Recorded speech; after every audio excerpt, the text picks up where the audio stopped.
Friends, welcome back to my YouTube channel. दोस्तों, कैसे हैं आप सभी? हमें कमेंट करके ज़रूर बताइएगा। दोस्तों, आज हम यूपी टेट हिंदी की क्लास 2 लेकर आए हैं। दोस्तों, यह क्लास पेपर 1 और पेपर 2 दोनों के लिए होगी, क्योंकि यूपी टेट हिंदी में पेपर 1 और पेपर 2 दोनों का सिलेबस सेम होता है। दोस्तों, अगर आपको यूपी टेट हिंदी का फुल सिलेबस जानना है तो आप हमारे चैनल लेट्स स्टार्ट पर जाकर देख सकते हैं। वहां मैंने यूपी टेट का सिलेबस फुल डिटेल में समझाया है। दोस्तों, आज का हमारा टॉपिक होगा हिंदी वर्णमाला, जिसमें हम पढ़ेंगे स्वर। देखिए दोस्तों, क्लास 1 में हमने स्वर किसे कहते हैं, वर्ण किसे कहते हैं, वर्णमाला क्या होती है, स्वर कितने प्रकार के होते हैं, इन सबको हमने क्लास 1 में डिस्कस कर लिया था। दोस्तों, अगर आपने अभी तक हिंदी की क्लास 1 नहीं देखी है तो आप हमारे चैनल लेट्स स्ट्राइव पर जाकर वो वीडियो देख सकते हैं, और दोस्तों उसका लिंक आपको डिस्क्रिप्शन बॉक्स में भी मिल जाएगा।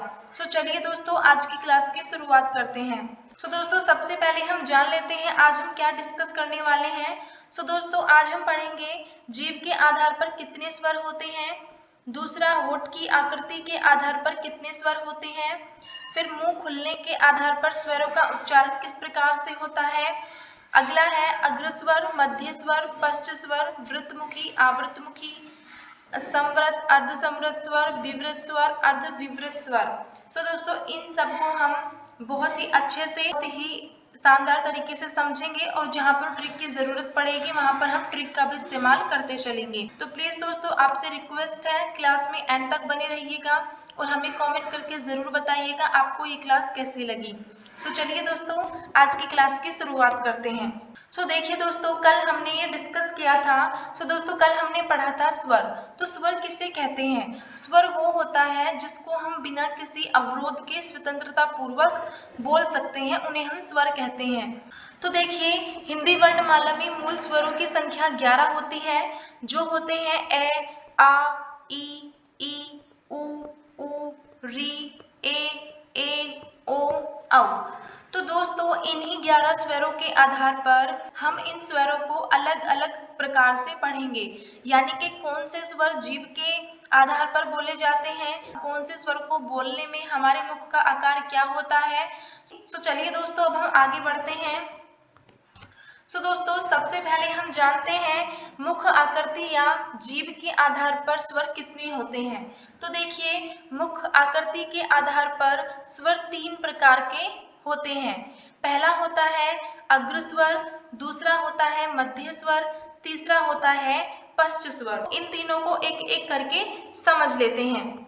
तो देखिए, सबसे पहला आता है अग्रस्वर।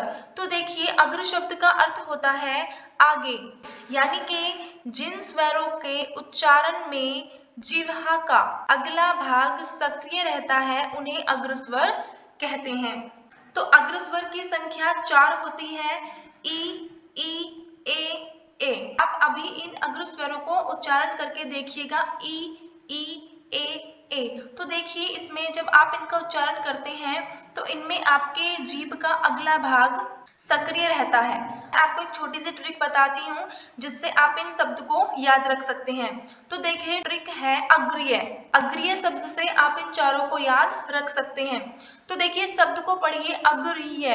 तो देखिए, अग्र ई, इसमें ई का भी स्वर आ रहा है, तो ई से आप इन दोनों को याद रखिए, और ए का भी इसमें स्वर आ रहा है, यानी कि अग्रिय।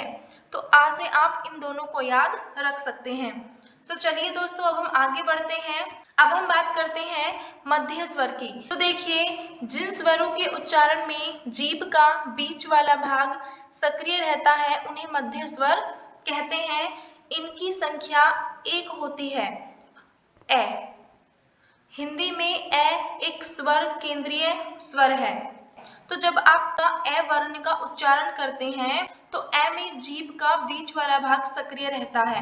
तो देखिए, आप मध्य स्वर को एक ट्रिक से याद रख सकते हैं।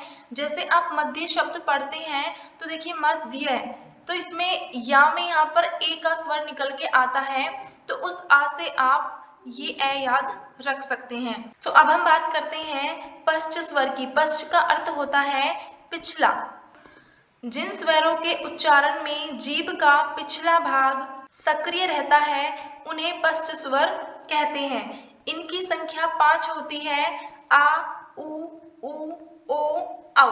सो दोस्तों आप मेरे साथ ही प्रैक्टिस करते चलिएगा ताकि आपको हर एक कॉन्सेप्ट अभी के अभी क्लियर हो जाए। तो देखिए, जब आप आ बोलते हैं तो आ में आपका जीभ का पिछला भाग सक्रिय रहता है। उसी तरह से ऊ, ऊ, ओ, औ जब बोलते हैं तो भी जीभ का पिछला भाग सक्रिय रहता है। तो दोस्तों अब हम बात करते हैं ओष्ठ यानी कि होठ की स्थिति के आधार पर स्वर। तो देखिए, ओष्ठ की स्थिति के आधार पर स्वर दो प्रकार के होते हैं। पहला होता है वृत्तमुखी, दूसरा होता है आवर्तमुखी। तो चलिए दोस्तों इन दोनों को एक एक करके समझ लेते हैं। दोस्तों अब हम बात करते हैं वृत्तमुखी की। तो देखिए, वृत्त का अर्थ होता है यानी कि एक सर्कल की तरह। तो इसमें देखिए, जिन स्वरों के उच्चारण में होठ वृत्तमुखी या गोलाकार हो जाता है उन्हें वृत्तमुखी कहते हैं, जैसे उ, ऊ, ओ, औ। तो देखिए, जब आप इन चारों वर्ण का उच्चारण करते हैं आपका मुख गोलाकार हो जाता है, उसे ही हम वृत्तमुखी स्वर कहते हैं। दोस्तों आप मेरे साथ ही इन वर्णों का उच्चारण करते चलिए ताकि आपको अभी कॉन्सेप्ट क्लियर होता चले। चलिए दोस्तों आगे बढ़ते हैं। अब हम बात करते हैं आवृत्तमुखी की। तो देखिए, जिन स्वरों के उच्चारण में होठ गोलाकार नहीं होते उन्हें आवृत्तमुखी कहते हैं, जैसे ए, आ, ई, ए, री। तो देखिए दोस्तों, आप इसको इस तरह से याद रख सकते हैं। हमारे स्वरों की संख्या होती है 11, जिसमें हमने वृत्तमुखी में हमने पढ़े थे 4। तो देखिए, वृत्तमुखी में ये 4 स्वर आते हैं, बाकी के जो स्वर बचते हैं वो सब आवृत्तमुखी में आते हैं। तो दोस्तों आप इसको इस तरह से भी याद कर रख सकते हैं। तो जैसे आप आ शब्द का उच्चारण करते हैं तो इसमें आपका मुख गोल आकृति का नहीं होता है। ए, आ, ई, ए, री। तो इन सब में आपका मुख गोल आकृति का नहीं होता है, इसलिए इन्हें आवृत्तमुखी कहते हैं। अब देखिए, मुंह खुलने के आधार पर स्वरों का उच्चारण। देखिए, मुंह खुलने के आधार पर स्वर 4 प्रकार के होते हैं।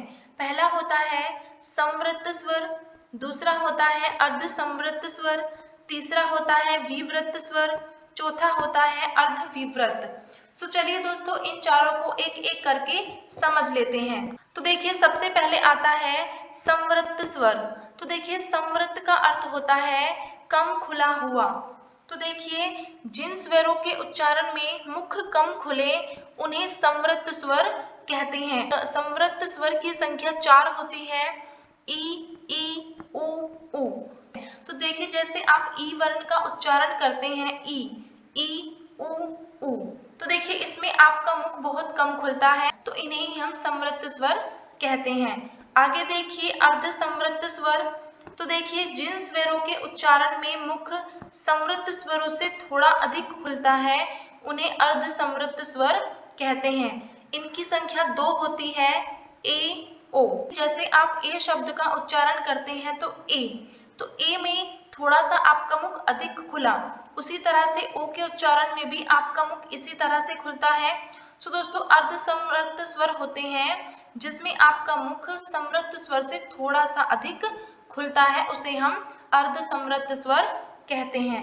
आगे देखिए, आगे आता है विवृत्त स्वर। इसमें देखिए, जिन स्वरों के उच्चारण में मुख अधिक खुलता है उन्हें विवृत्त स्वर कहते हैं। इनकी संख्या 1 होती है, आ। तो देखिए, आप इसको कैसे याद रख सकते हैं। तो देखिए, वृत्त का अर्थ क्या होता है? वृत्त का अर्थ होता है यानी कि एक सर्कल, और आगे देखिए इसका क्या बना हुआ है, वी। तो अगर इस वृत्त के अंदर मैं वी लिख देती हूँ तो यानी कि इसमें आपका मुंह पूरा खुला, यानी कि जितना भी आपके मुख का आकार है वो इसमें पूरा अधिक खुलता है। जब आप आ का उच्चारण करते हैं तो लगभग आपका पूरा मुख खुलता है। तो यानी कि जब आपका पूरा मुख खुलता है उसे हम क्या कहते हैं? विवृत्त स्वर कहते हैं। आगे देखिए, अर्धविवृत्त स्वर। तो देखिए, विवृत्त स्वर से थोड़ा कम और अर्धसंवृत्त स्वर से थोड़ा अधिक मुख खुलने पर जिन स्वरों का उच्चारण होता है उन्हें विवृत्त स्वर कहते हैं। तो देखिए, पूरा सर्कल है, यानी कि विवृत्त स्वर से थोड़ा सा कम, अर्धसंवृत्त से थोड़ा सा अधिक, यानी कि ये बीच वाला पार्ट, इसको हम क्या कहते हैं, अर्धविवृत स्वर कहते हैं। तो इनकी संख्या 4 होती है, ए ओ ओ। तो जब आप इन शब्दों का उच्चारण करते हैं तो इसमें आपका मुख ना कम खुलता है ना ज्यादा खुलता है, यानी कि एक बीच के साइज का आकार होता है। आई होप दोस्तों आपको ये क्लास पसंद आई होगी। तो दोस्तों आप हमें कमेंट करके ज़रूर बताइएगा आपको ये क्लास कैसी लगी। सो दोस्तों हम अपने चैनल लेट्स स्ट्राइव पर यूपी टेट की फ्री प्रिपरेशन करा रहे हैं, जिसमें हमने हिंदी और सीडीपी की शुरुआत कर दी है। सो दोस्तों अगर आपने अभी तक वो क्लासेस नहीं देखी है तो आप हमारे चैनल लेट्स स्ट्राइव पर जाकर वो वीडियोस देख सकते हैं। तो दोस्तों यूपी नेट की फ्री प्रिपरेशन करने के लिए आप हमारे चैनल को सब्सक्राइब कीजिए और बेल आइकन को प्रेस कीजिए ताकि आपको सबसे पहले नोटिफिकेशन मिल सके। और अगर आपको वीडियोस पसंद आती हैं तो लाइक कीजिए और एक प्यारा सा कमेंट करके हमें ज़रूर बताइएगा कि आपको हमारी क्लास कैसी लगी। सो चलिए दोस्तों आज की क्लास हम यहीं समाप्त करते हैं और हम बहुत जल्द अगली क्लास में मिलते हैं। सो धन्यवाद दोस्तों।